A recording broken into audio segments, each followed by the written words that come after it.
Быстрый джеб в голову, жесткий лоу-кик, бросок и удушающий прием. Армейский рукопашный бой вобрал в себя лучшие из самых известных единоборств. Здесь полный контакт. Оттого поединки жесткие, но зрелищные.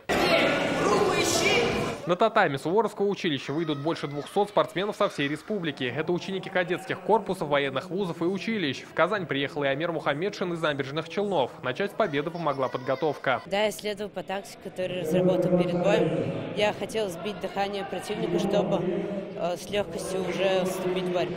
Соревнования посвятили памяти героя России Романа Егошина. Поединки проходят в 15 весовых категориях. Участникам от 14 до 17. Есть ребята и младше. Они соревнуются вне зачета. 12-летний Руслан Белоусов – один из самых юных. Этот вид спорта, он делает тебя сильнее и более честным, более добрым. У спортсменов всего несколько минут, чтобы выявить сильнейшего. Защитный жилет, накладки на голени и стопы. В неполном комплекте судьи на ковер не допустят. Все для безопасности ребят. Как и во многих видах единоборств, хоть они и называются бои без правил, запрещены удары соперника по затылку, удары в спину, в защиту паха удары запрещены. Это практически вся допризывная молодежь. В целом по республике этим видом спорта занимается порядка 1500, около 1500 ребят.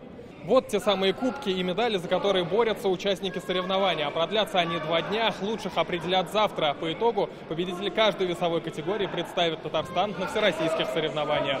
Рамиль Галиуллин, Александр Лобанов, ТНВ, Казань.